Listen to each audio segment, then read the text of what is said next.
I'm a man, I mean, is she a check? Yeah, check. We have a code here. Oh, Fine. Mo fini dware o.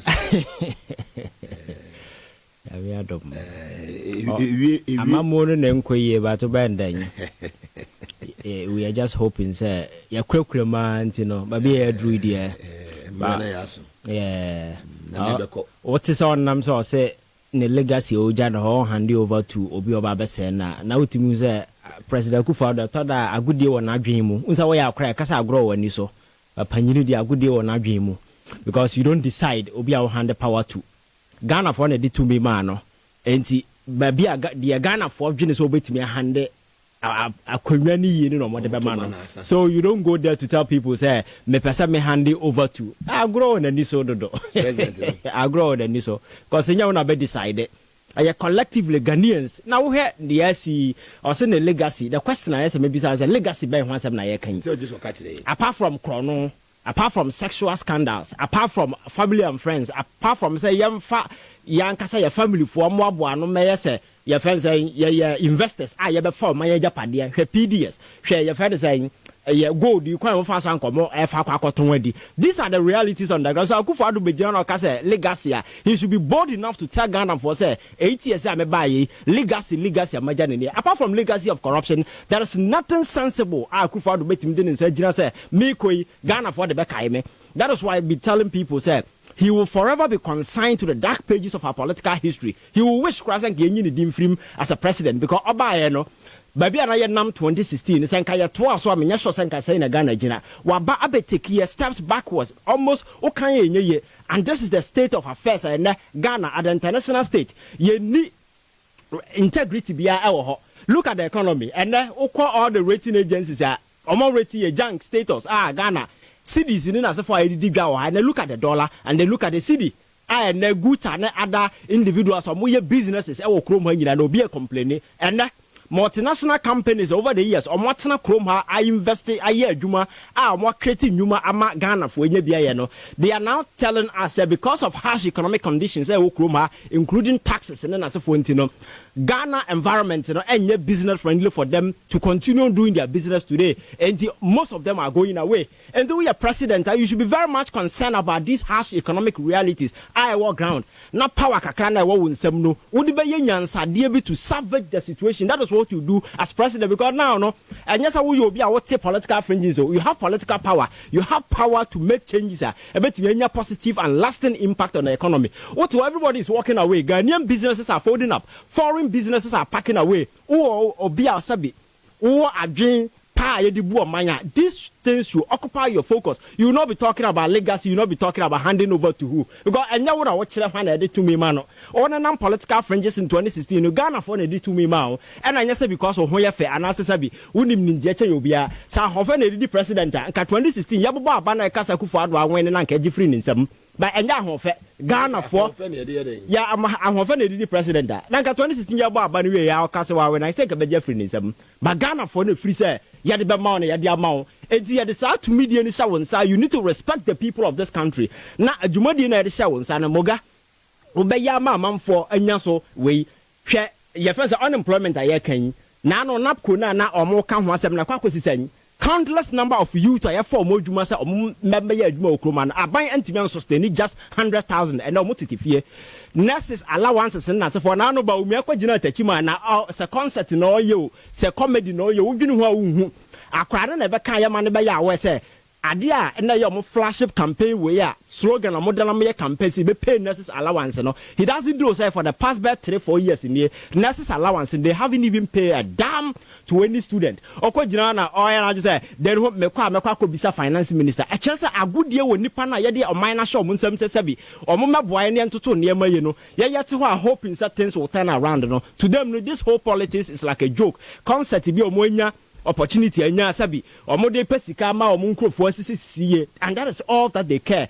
The Ghana for the suffering masses, the veil of despondency, the veil of desperation, economic wailings na Ghana for go through a man for hope is a yebetimi atoto niema ye na sabi nyuma sembeko ye economy na aton so na na wo ye hwe anye ye nyuma sem aban promises e oba be create industries ama man for nya bia ye no nanka ye hope is nka na this industry akame on streamer afa Ghana for a significant number of people, young people manya adwuma ye and no bia man bag so a o hope is obetimi akwa abontia akopɛ bibia ye because there is no hope, there is no friend say adie bi papa bi obenya e okroma economy ni sinke sa nti wo omampanyina. These things should occupy your priority. Not this limited time yeah akai you should be concerned about fixing the problems, fixing the fundamentals. Sabe ya Ghana economy ni besi gina na nice biem, but he's much interested in politics, he's much interested in when all hand it over to obetime very accountability because never mo ye okroma na Mugabe what na se na odwene ho enye ye krono age oman nafa hwekwan ya fa so a ye class Sicily da pa okroma sei be betra wo show sika cho say Sicily da pa investigation a ye no enye de se kwa kwesi aga as if say a prophet and no can be and here we are these three agencies the special prosecutor, the AG and their friend is saying Yoko. Now they are out there engaging in their friends a dog fight on the street.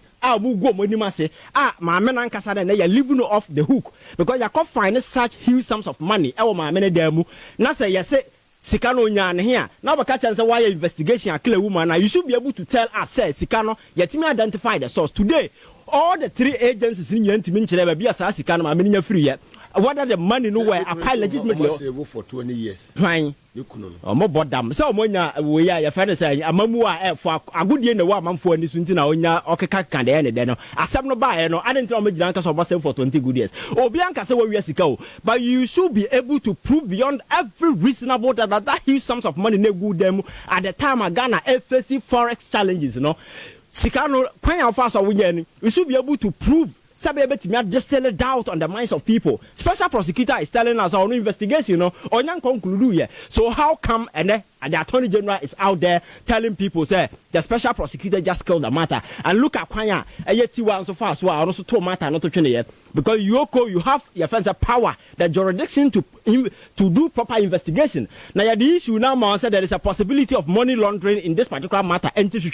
Was say I'm going to the AG for advice for the investigation now you need AG's advice to do proper investigation. But you see all these are making a collusion and Yahobi in the past a desperate attempt just to clean the woman, just like what the president has been doing over the years. Because Massa, now over the years that was what he has been doing. Akufo-Addo by Okase, he will protect the public person, and the public person public person is them, and the very people Masambo and all that they are doing is say Bob was Sikana, say Yabekofi and Yabibi, Omobasom Pepsika, they didn't come some Baba the ordinary Ghanaian. That is why Ghana is now in this mess. He doesn't seem to care much about what is happening. And to me, Akufo-Addo and some no number said die subi no nam no so amamuo na obebune di morning na waja no ha okọ the track record na oja no ho even good policies cry like Mugabe. Look at the free SHS and it's a nice policy, but look at the symbolic fastener out there. And then the free SHS, the quality of education is on the line. 136 out of 167 countries. Yes. Maybe I rank here. Yes. 136 yes. out of 167. Because the quality is deteriorating. We are not interested. You see, idea all you make say the crime fast so you roll out free SHS, as if say a political reparation package say you promise them say ya ban e free SHS say ebe yo enye yo no answer patapa kwan so na you roll to ya nwene and I had to hawk. I heard a quite na pofa so or the free SHS but to Ghana for council problems no ban then not yet solve along the way. But time like you're wasting in a young cranny future at the so I know the day you end up getting student you go through school system certificate but intellectual impact need the kind of way yes or more dream more and that is what we are doing. So there is no proper legacy out there any Akufo-Addo and anybody but imagine I am proud of say Nana Akufo-Addo in the last 8 years, considering the many promises and some on the Baumia, and I'm shocked when today Baumia is able to go out there with a moral conviction telling people say he wants to be president. Ghana is a joke republic. That is why these guys will have such motivation and incentive, because in some of Baumia 2016, they are course within this government. Your mind be a respect a year Juma. Now people at the corridors of power all respect for the people of this country. I am telling you, Mugabe, Baumia will be the last person to have the moral courage to get out there and tell Ghana for saying to do what? To do what? And the economy now vision bang. Baumia is not a pussy be or thing. This is an executive vice president. On your pussy and CCBA, you can just push him around. Okay. Under our current constitutional arrangement, we are vice president. You are clothed with executive, enormous executive power. I will say in whatever happens in this government. Today he's telling us, I remember by president, member GRA for maternal office. What a joke. Are you as a vice president, GRA for office? So if you think it's a bad policy, why don't you do something about it? Now. You need to wait to get power before. That is what I'm saying. A good year will not be. You have the power. You promised the people of this country, say John Mahama was incompetent, and then they see the Today look at the dollar today.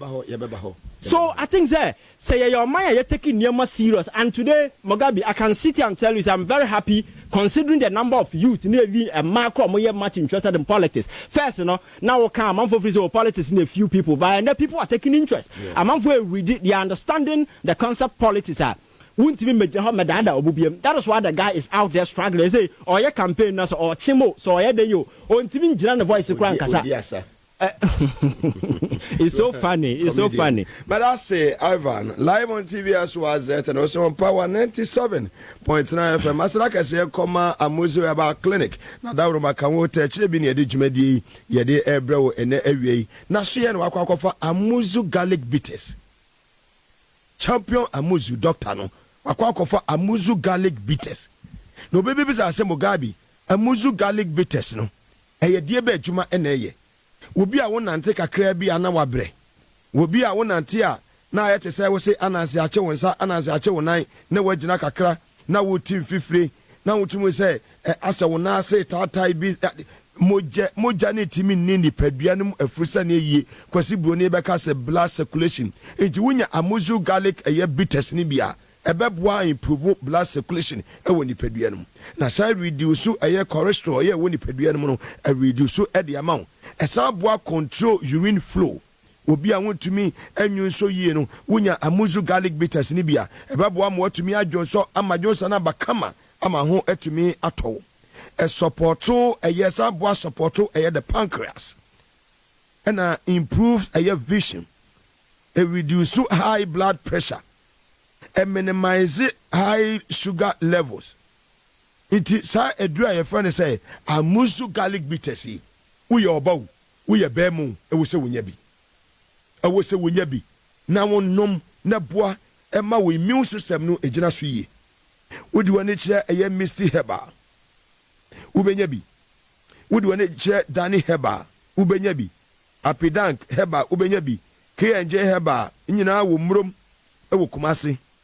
Colinac heba so Ashtown. Freddy Mans heba, ewo a year kupfa, tafo. What do I need to ha? Okashi drag lane, Nanabuache heba, Hallows heba, Tinatat heba, Cranes walk heba shop, Hunina Ubinyabi. Any a year pharmacy shops I would do any heba shops in Nano, Ubenya Amuzu garlic bitters nibi. Fred Doctor Nan and to choke common every champion Amuzu. I was 0247 77 67 43 0247 77 67 43 Ofre Amuzua Wabejo so. Would do any chair at Chimota Christian Village when you Puma filling station they didn't hear any moon. Madina Ubewunu ho, Ashama Ubewunu ho, Kaswa Ubewunu ho. Would do any chair Kumasia Amuzu ewo a year Moro Market. Tafuisha so Moro Market wa Amuzu Junction. Nindu nyina odi abadwaso no.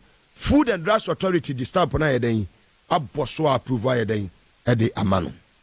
Safari Valley Eco Resort o madawro maka ho tachiri na edwumadi ebrewo. Eba wildlife experience. Jata sebo ene zebra yi udu ha omokọ na omoba omokọ na omo eba. Cross alos akọ na senya ba. Cross alos wakọ Safari Valley Eco Resort aba. Wase hey moga hofe na womunuane no local continental dishes. Sa so na swimming pool ewo ho. Womo a gym ewo ho. Womo ewo electrical edo bako round san na edo koto na edo ba. Oh minua. Ese wani o. Ensase ye kachire wo.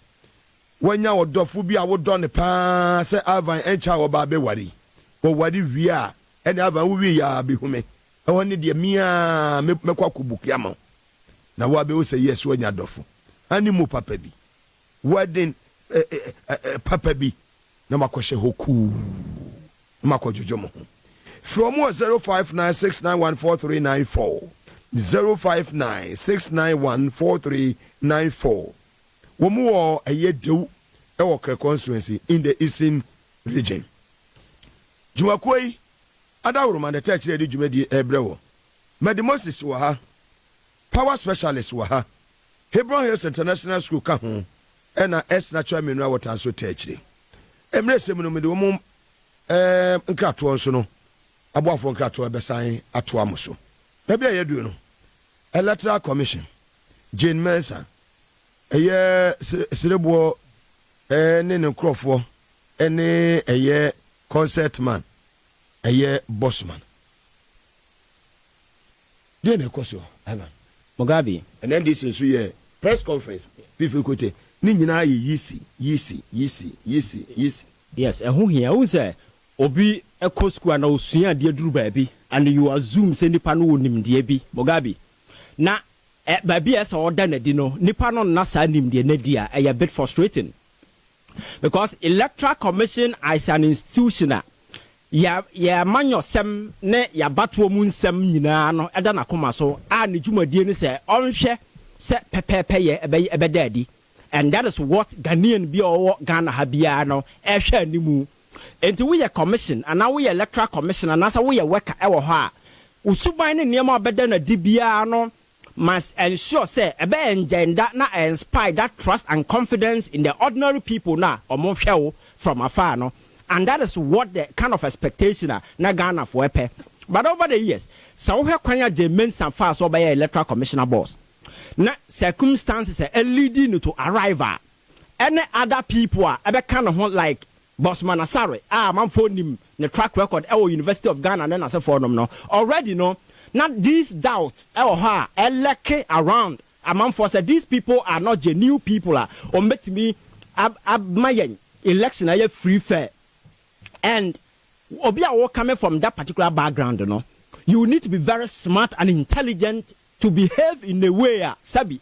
A man forward doubt about Obia free banokran, the obey piano must engender and inspire that trust and confidence. Sabi a man for Bajiatum. But over the years, so we had the posturing, the belligerent posture of the Electoral Commissioner, the intemperate language of people like Bossman Asare, and certain demeanor or more than a dear. It doesn't look Sabi. This is an institution as a neutral for the people of this country. The Omoyen seek to suggest to say they are there to protect a particular regime. And I think they are and I cover this mistrust as for a year and Abba. And Nuntina Electoral Commission every way be as all ye be as a me a papa amani integrity among for Ajiatum no but are they ready to do it? The answer is no. And I think I cover the bone of contention at the Mugabe over the years. Circumstances in Nema go into the 2020 elections. Even event prior to the 2020 elections, the controversy in as for a buyer, election proper, a Supreme Court, and some of the infractions in the errors na ya recorded well at a scale they were unprecedented in the electoral history of this particular country. So such a person the expectation is that election or you'll be our integrity na say ya dream da ho say ya wa adwem fancy ya adwuma for the people of this country. And I was expecting say nka 2020 election end ya na nka say nka ma me ne dwumadie to ho but one fan to ho ogusu na oye but suban na order na di no ba kokura ni ho asesa the same thing. Akwasa belligerent posture mekasa we ameya o can dan and one ameya. But you see commission you need to incorporate ideas idea from other stakeholders because it's a processor. There are other critical key stakeholders omoka electoral process you can't take an electoral decision and seek to impose those decisions on the people. You need to get them the but the omo yen doesn't seem say yeah sebe ya manfo be ye involve process no na manfo ba ka o madwen wom ye ba akwese headmaster student relationship oba no ba ka to umpo ese wudi so and I think that because Pratt said simple addition to a whole year cannot do it. Yes. I can't understand this. Yes. Because Pratt, yes, what's a simple addition to a whole year cannot do it. Yes. It's a big question mark. Yes. And I say I can't understand this. Yes. Big exclamation. These are basic infractions so at a scale you will not expect the electoral commission by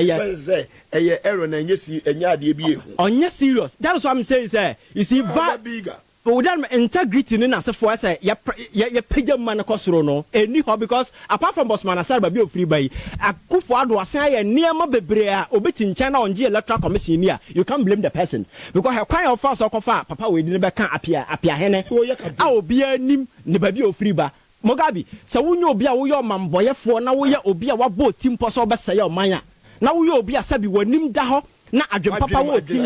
Now what dream would daho as a penina of Jenya. I am not sure say you will involve a party person in the electoral commission when you know say the whole process, the electoral commission is acting as a referee.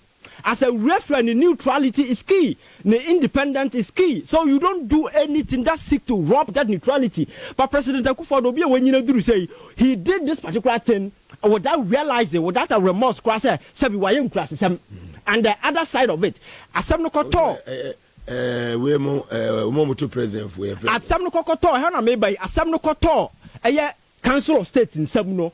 These are and my catcher said that is the most useless institution we need to destroy. You see yet to no scrap of nyansa bia we are just wasting state resources. Now no nyaba akona beka says is la pasika no your friends sika go be them you have no right to complain and I say overcome be free sika. This is obi otu omampanyine for. So you can imagine. Yes, these are people who are advising the president.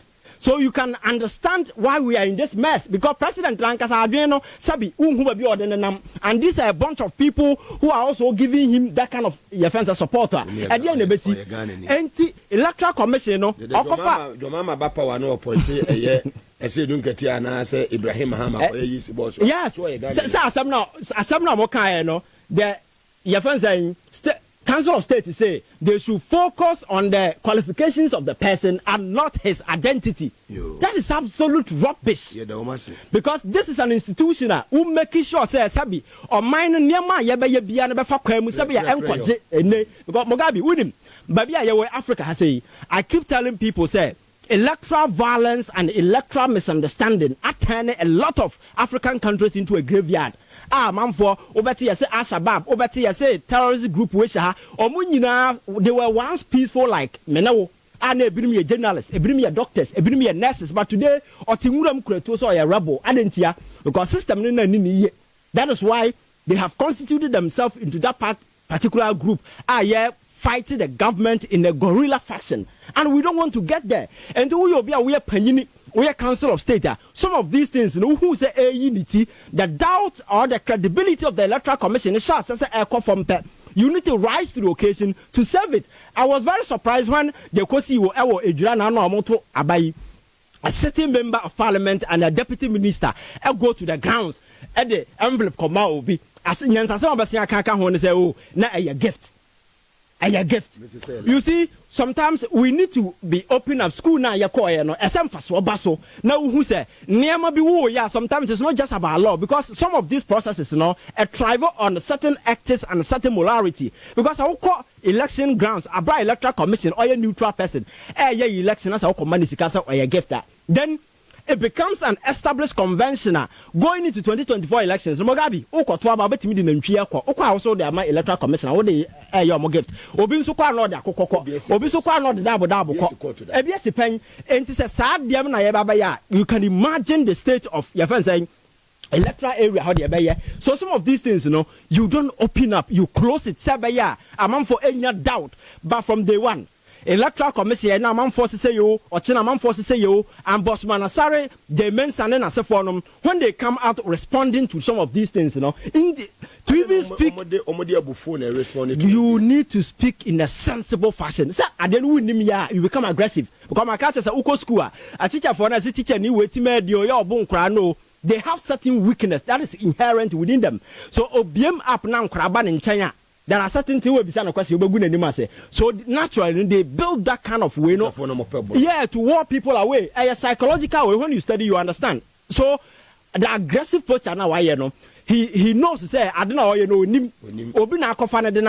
so yeah, so you have to be very aggressive. Now build the wall. And as some as you didn't answer, no why didn't talk. Some talk it's easy for Obia to fight. That is the kind of posture they are putting out there.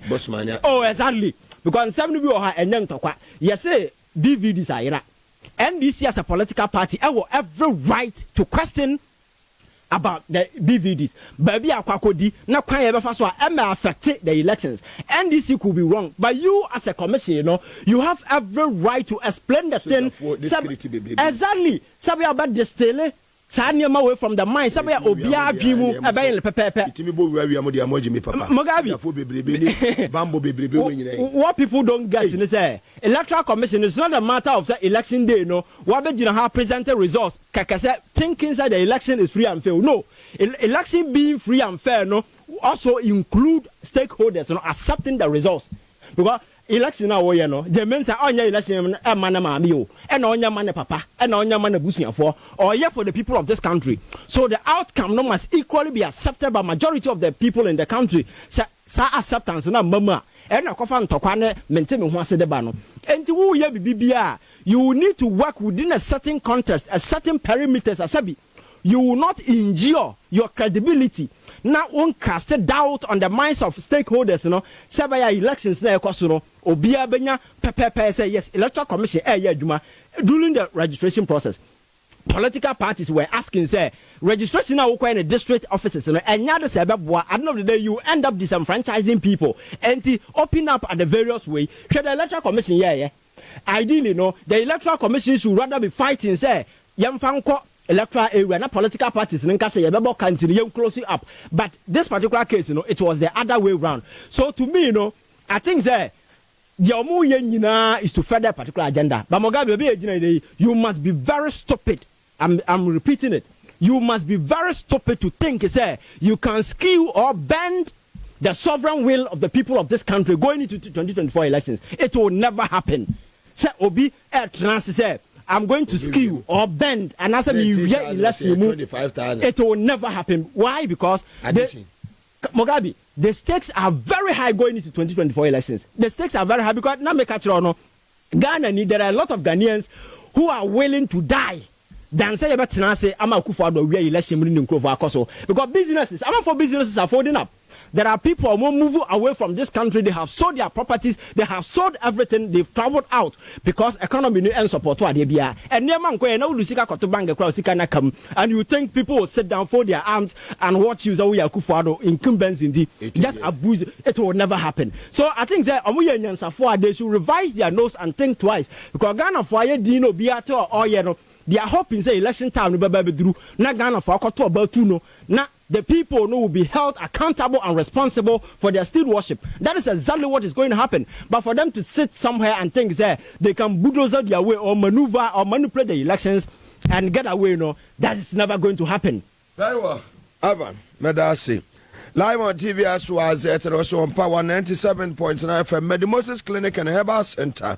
Yavo Masada Emma Omo. Na wunya Medimosis Gale Capsules ni bebo ye papa boa Emma moja timidi ni peduano mo frusa ne ye boa Emma boostu immune system no Emma ni peduano ejina ne naso brane. Cholesterol ni ade woni peduano nyina no etumi aboa Emma eniema ekoyie ma ni peduano. Pe Medimosis Gale Capsules ni beneno. Nebetumi abwa wo bi a wo prostate problem mema no sexual weakness untumi emmo adwuma obema no entumi nyina so enche male and female infertility hypertension diabetes sciatica typhoid fever malaria stroke any dental problems biano fani nyina koda Medimosis Clinic and Herbal Center no mo betumi aboa wo nkra ha hwe akira kwan ewo adenta baye barrier yeni police station e dey hwe ni mu AESL building inside the Ghana Highway Authority yard ewo Accra Ministries ajekojo yeni school for the deaf and edi ehwe ni mu Kumasi ahinema kokoben oboase santase kwantempono so onso ubehunu yen friend was 0244 068 447 0244 068 447 and eye yawada shene yawada sheno so say ene nyame nipa nyame akoa Jesus Abrantie ene ebo eye 12 eye midnight na we do afidie no ato Power FM 97.9 FM na eye papa ye friend say eye Jesus Abrantie obete nka ene obeba no de nyame asem mu hwampa ede abre yen ewo Power 97.9 FM so enti make a date ene enwumre church in the din ede sorry din ye Resurrection Fire Chapel ewo London ene Ghana ha nyina enti nyame nipa nyame akoa Emmanuel Amwako afie aka Jesus Abrantie ene obewo fidue mu eyo Power FM 97.9 enwumre ahomachen 12 midnight no time akosi 2 am channel so say woni ni beshi akom chacha wiei bia wo bia ntia kese enko enso enfama Reverend Botu papa mechiao sansu na Jesus ahofe oso nchia wodia Power Specialist Eba Hospital hepatitis A NTT wo B C D E 40 liver problem sciatica prostate problem uno peni ba bi na ateche mana ulcer NTT wo compo ena hawo si wo minim fibroid minu ama no say untumi enwo ye bi wa wode me ka kire say anidaso ho edema ye maami ukọ Power Specialist Eba Hospital wo anu tu nyina ebetwa mo amohwe mi osunwane kumase ene ne patamu nyina no mo fo mane kire fe yi ase lake bosom twe kwantempon no so ye ne Jasbo finish station no ena edi enhwe ni mu ekran so kwabenya poko ase ACP kwantempon no so ubi hu ye ewo ho takrade ye wo Anaji Estate ye ne Anaji MA Primary School no ebe hu ye papa friend was 0244 544422 0244 544422 ofre na ne beje so extra try mineral water so baba kroje agano fo nyina ajatum bebi nanom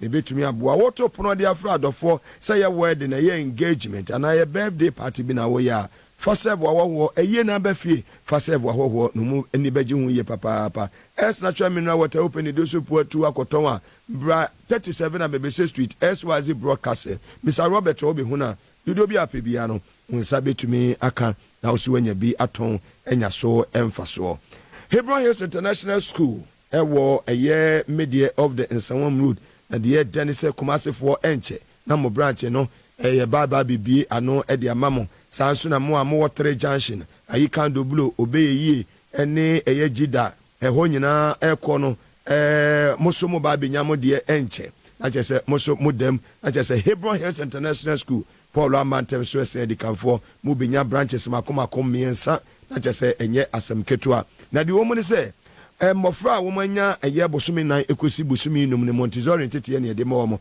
obi a wo ya ban adwuma opese wo de wo ba ne bantem no nsia na enwumire no nsia kwa na abefa na nhyehyɛ ho kama edema sanso ena wo ba no pekwanya ede ama no ewo lower primary na upper primary akonya ewo ho edema no United Kingdom eye materials o mudi so ade nyina learning materials nya fi United Kingdom school run no of Britain ababa bedu for any ko wona ko hade yi o TV ni so ayahwe udu environment no eye green mfuturo bia ni ho na koda no ho ayefi na wakofa dade bia kotwa ne ho na chechefo no so the experience because we SS now so pe baby a kira de afro woni enkyere ho kwa SS for nyedan yemfa SS for ewo ho adekirem ho ntinko wesi mo time wo mu akodan wa adekirem wo mu wonimdie wa adekirem wo mu kwa no mu ne wo mu ye adwuma ewo asoyo nti ukura SS se mewe SS me kope adekire ho a okwa emwa ti obesa wa chiboko nti tiepa ene wo mu de ma enkwada no se excel and shine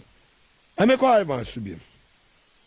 You free Electoral Commission on after you move on to other issues. Ya eda simple so ene. Na ye share kwanya CD no. Na ho den hwan ya na ehwan ene dollar no edru 15.3. Yes. Na asatenra na pound 18.3. Die ne koso. Mugabe the cost here politics of deception akufo the chance and no one there cost na catch us say oni plan bia so de bebu o man aye saa pentimament tosu ban no mo de chance 2016 yanke kan semingum na amamfo ngina so because you see 2016 it started as a regime change agenda they were able to get a lot of media people to do a lot of noise. I spread a falsehood to the people of this country. They want to power. So the performance of the job will be exposed you, and that is what we are seeing today. Because you see, dollar CD asama yekan Mugabe happen elsewhere. I'm a country I said I find a solution out of it. The last time I catch us China. Omono ya tia ye CD ni ye dollar no e depreciate yesu no deliberately no most that depreciate the Chinese yuan sabi e be conform and dollar no distance no about a and this is why they did it. China is a production hub. Amu produce most of the things omo kradaba no at least omo ti omo sika no so against the dollar now. I know the day you need a lot of money to go and buy foreign goods like iPhone and so forth, so you have no other option than to rely on local manufacturing product. So I know the day China is benefiting as a result of this particular situation. I see by yaharo anam sa adwin nim de na ye kasa hunu menkasa kekenti because I would see 2016 in some anaba umianam social media, especially Twitter, now put out there. Senka Ghana a serious country. Me senka by nanka ya chase you more out of this country because so Ghana for a town city at 3 cities, 4 cities. Now because the person doing that is so incompetent to the stand say oba locking the IGP not today. Chesa city no menya sure say mirika kra na odianka bedu ba bia adru no, and you have no practical wisdom, no practical solution. I would offer say you betimi dey how to the situation, and I say any other alternative. No, there are no shock absorbers.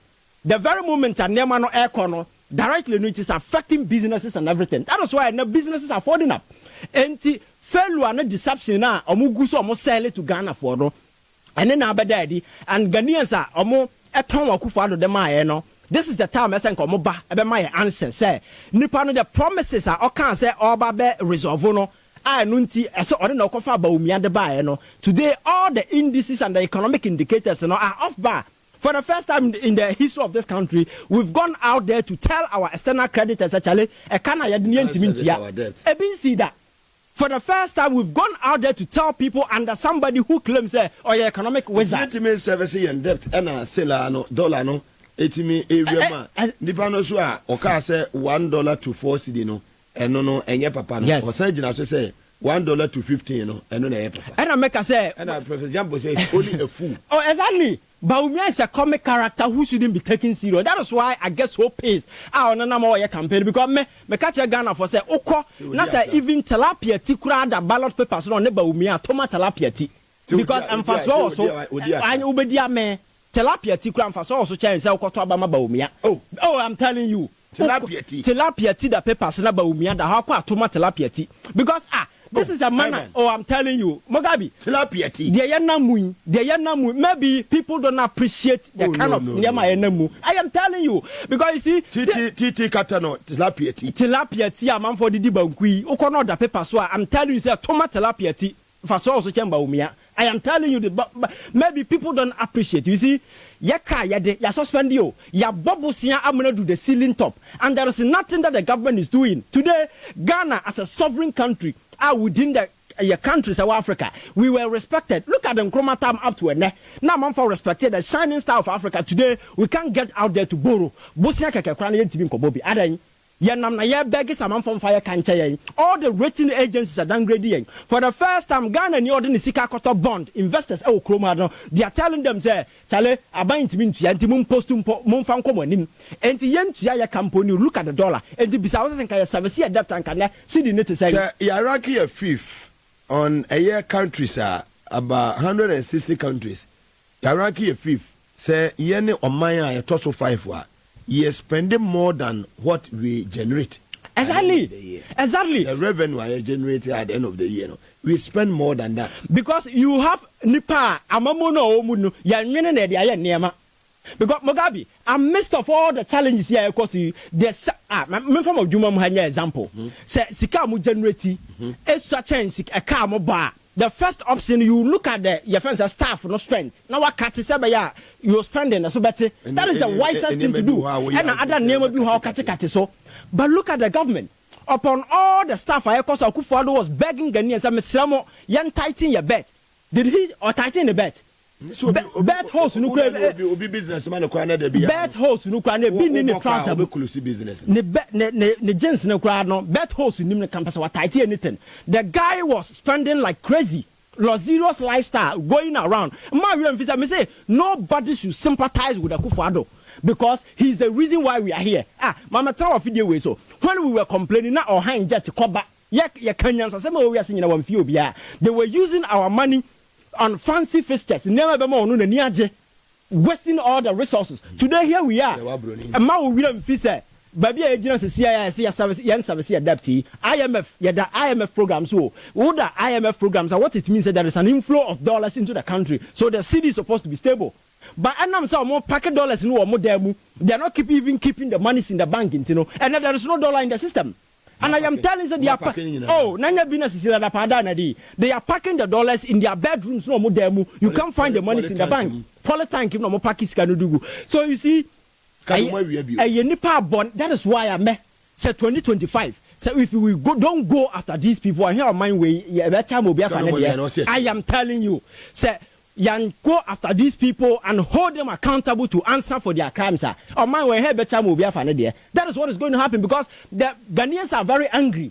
Ghanaians want answer because on my to me now, political power. He thinks on my then now I the open. There were people in their private life, they were criminals. Career criminals today because Omobusi nearby president you know yes so we never good corridors of power and they are messing I just said you know expectation na do be you know we ho hwe na yesa nyo no nko say was wajai MVP no wajai enti wuti baby na wadwen say Akufo-Addo e bi o time obi time na I'm telling you ordinary paper a promote na won ka 2012 election petition anya MPP ho na ya che no bia and as for so you see yeah no nobody hate Akufo-Addo oba I say nko ya right na nko bia ebebo na ba so but you see we are talking about a manner consistently no hype Ghana for am for nya gidie ne we woni mu na oba na bedin sem hunu say no no an party for na oye MPP ni na wacha Alanchamantin kwase wajai Ken Kranche kwase wajai and na Hobson Adoya is out there revealing secret na say for them there are na hinin to kwase ne na hinin to kwase ne because of nsemu koso MPP nti wajai now how much more what number Abubakar Sadiq. That is what I'm telling you. When I see people doing NDC MPP comparison, I say, "Upasa we that comparison na compare Mahama Kufuor Atames no Rollins. Sam Krofo we and cancer comparison no. Under the oh, I'm telling you, these are a bunch of criminals. I have a political party. I did class. I'm telling you. So MPP political party no. I quite say obi ekura na bus. I order fast sort of for no be behind some they confirm man for tamale. Na me do ma ba kra. When you be ba so no da ko wiam ponche na police for watching no. And that is exactly what they are doing. Na akwa gambaga. And akwa ya dia gambaga one de okowura one ahwe ye dia eye Sevasata beche. So they have captured the political power and Omu use as a vehicle to do all the criminal dirty work. That is why core and real MPP people our party are even exiting the party. It's a few greedy people who think that they are benefiting because politics is about money. I want to keep quiet. So Mugabe, obiti baby na dream say, oh but baumia now magic wine the body baby beer. You are a joke. You be in this mess forever because you see Makacha amam for say what baby na dream say God will solve amam for problem. I'm so bought them because Onyankopon to chiro mayo or the nimdia ni nyansa mayen. The aka is up to us. Today go to Indonesia. Today go to Taiwan. Or more taking measures. The economy is growing today. Indonesia is tagged the new China. I unim or my friend Taiwan.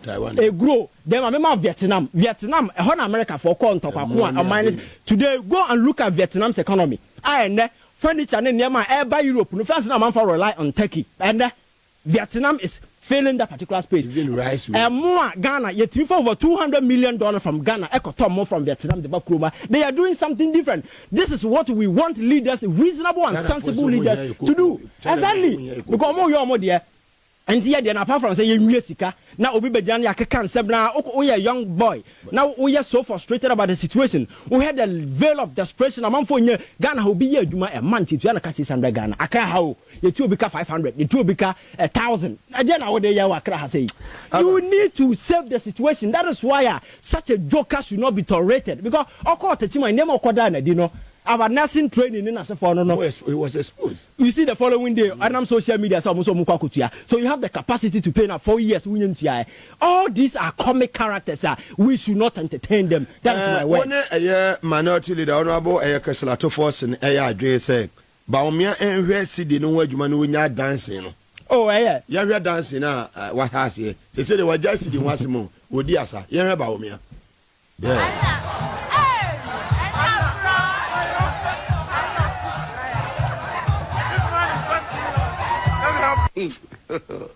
God have mercy upon us.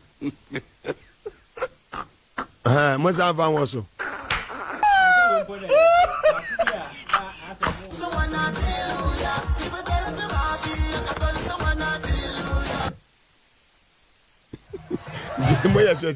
Okay. Hey, Mugabe, there was somebody po. Somebody for Mutia, our Mana FM, Nickels, me FM, the Church of Munya, and a post for free commander, this year, Church of Munya. Yes, and I will this hostile invasion by these comic characters. I bet we up. And I do be the president. You be every. I say, I could follow the president. There will be a free so baby, or be able to make the Yamanaye. Is how I reduce the essence. And what the presidency represent to racks and gutters, sanity. Because some of the Nema Moto Muye, anybody out of airtime, presidency near, and Obiada, sorry, the opera, scandals upon scandals. So I could follow about scandal, or about legacy, Mahama Boba said, Mr. Legacy, but maybe the president is without an iota of shame. Because a chrono a sawabronia that sexual scandals a family and friends and I bas deben legacy papa ben and I cathedral and no more bogu hono and obi baba to so there is nothing sensible obi ever to so aka say akufo ye we enti me ba beboa mana ye there is absolutely nothing apart from say yen sisa man si kan fan hwe ye ho and I think say the days na aka no on fan sire Ghana for boniface. He should apologize to the hundreds of Ghanaians and millions of Ghanaians. Omunya hope. A wasting of more time could be compared to Obama and man be a president. Hoping say Sabi Obama ya the aliens are able to turn the situation around. But if you go back to 2016 and look at where we are today, you see that Ghana has never taken a single step forward. They say we are retrogressing at a lightning speed, all because of a certain old man or promising Ghana for heaven, and today he's delivering hell. And all corner. He's not even ashamed about his track record. He's telling say, because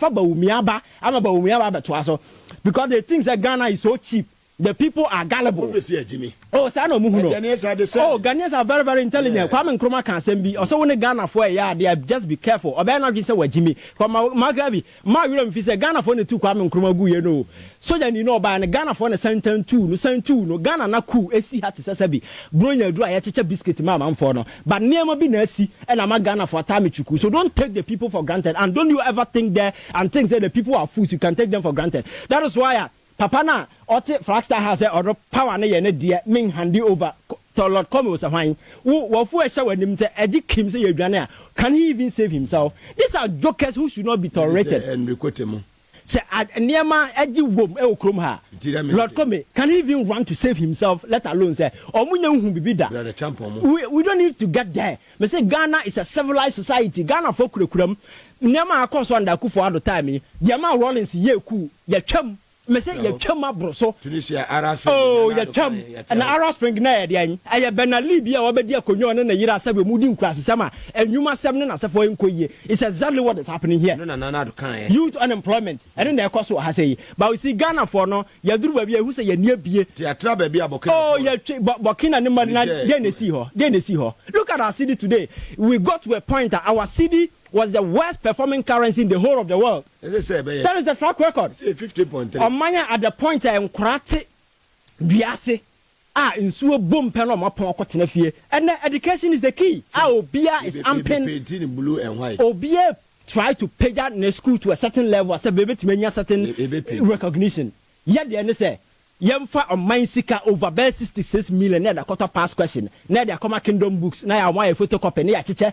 Sana obia fa na akonya no we nyansa bia anim and na omo policy ni say na po ba o change school uniform o ka say e ba say the contract ni ma ni nua ma na omba abonten be dia chinye over millions of dollars. When so buy you no so betenji at the contract na mobi. So it is not about mental welfare. That is the truth. It is about just to make money and make themselves rich and better. And that is what Ghanaians at this point, we should be wise enough to see the misleading political spin now these people through the media or more activated or more deceive they don't care about you, they don't care about me. They think about their narrow family. Now say we want to take it over, hijacking everything, making sure say they make money. Now President ni obi or say be always shame enka terminal 3 ya Mahama see here whole controversy ni na say for we nkomo akofa emu so de amaneba say ontena no hwan na ba ya sa de no uyo obi a we nyansani a upon all the controversy, because Mahama is CEO, upon all the controversy, you go there and take store now their mouth free. The president, sometimes he behaves like or behave like a kid, or behave with his akra. Sometimes, Mugabe, this is a president that also the free SHS about free SHS naturally, yes, appointment, yes, you see. I said free hour yereka. Opeja we free SHS na buy no numbers na bekosoro. Tertiary intake bekosoro. Me say tertiary yenko no duase na yenko nsuo so. Ye kono classroom. Universities won say wasi ba kokra baby. Then you wake up one day and say Mahama school universities now Rollins na say for CC no. You are changing the name, putting your family people and then people now will be asabi. Ekoyi abaya sa ankra same way. This is a person we're talking about. He's without shame. He's without sense of remorse. International airport to the dean before the yes, and airport no obi ani baby start free obi ani baby start free So you see, some of these things, the person is so vindictive or you're so ways. No, so we see. No, BBI okay. BBI okay. Say nipa na yayama. At the age of 80, no. Nipa na yayama nema na yafo. Uzo Mugabe uno bite na obu animti ana say one ka hwe na wo ya ebe norm. And that is what, because sometimes me better her now me be can send you air. Me dwene hu say some making. There are a lot of people out there who are even more intelligent and more reasonable than we can ever be. But they are listening to you, so you need to craft the other career in a way where people will accept whatever you're saying. Fantastic. So it is not about their own person working. Bambum, I don't know how are people going to react to their work. So we are panini, so now we are a president. That is what you do. But these are people, they just speak, they just act in a reckless fashion without considering the emotions, the emotional intelligence, and everything of the people. Because the MPP, you have masses out there who accept, swallow the hook, line, and sinker, whatever we say, they will accept. So it is that particular culture established, and they give you credence to some of these things that happen. So we need to enlighten the people, give them information. When people become wiser, some of these people, naturally they will fade. And they will slip to their natural position. Some of them don't belong to this space. Some are, you see, Yayan is so cheap. Today, a lot of idiots are climbing the political ladder. All because of I'm telling you, these people will slip to their natural position. Very well. I'm connected live, King Kama, inside Takwa. Happy birthday to our national organizer, Joseph Yami. Today is your birthday. Enjoy your day. Honorable Joseph Yami, national organizer of the NDC. Sulu said, I'm enjoying the show, Mugabe. You are too much, but the gentleman in the studio is fantastic. Well, thank you very much, Solo, for that wonderful message. Vincent sent this one from Nkwantasaf in the Oti region. I'm listening to you. I've enjoyed the show from the start to where I am. Everyone is listening to you, Mugabe. You're doing a fantastic job for Mother Ghana. Well, Sheikh Awala on Susutie, Mayanga on Susutie, Sanso, and Kamaru. Also say I'm watching you live in the United States of America. Also way back every was it well. Good evening, boss. It is me, Miller, NDC National Porter. I'm watching you live from Swami in Kremum Black Park. Mugabe, Swami are proud of you because you are you're born in Swami, you grow in Swami. God bless you, boss. Read my message for me. I have done that. NDC Porter Swami. You are doing a fantastic job for NDC. Greetings to you, my brother. And Swami for Miami of our Vai, and a year of a JK, and a Yema Esther, Nanahima, and Nana Kwame, Na Michacha Munina, Mijase Munina, be our year, and every well, NDC Secretary Subriso was a great show. I'm watching you live. Mijase Utie, dear of our agency. Nadmo boss ewo sibre so ichacha mu nyina mo gosina mo tie Ivan wo bia be chana na yes also okay wa menchia Mr Justice Nkumo tatio program pa bi obia na Holy Family Hospital Dr. Amia na father ba bi mo follow program Holy Family Tachima ya Tachima na me na Nikuma Tachima mechi obia Madam say for your time you are a great brother keep it up well Mugabe masini me din oba de ne dom ye ne tenkomo achina ye boja ye Friday e be say din shia say ye woda achina same time 2 p.m. to 6 p.m. na bofo ani ehia o TV ni so. Onye babo amabene news editor ni the team ene de anwumre no sia kase ebo power news eno na ye kase ebo yi ene ye papa the whole Ghana obi ase omoye number 1 production team no so ye solid omo boy adwuma papa ya me adoma ochina e be say de hia mamu nyina mo eniti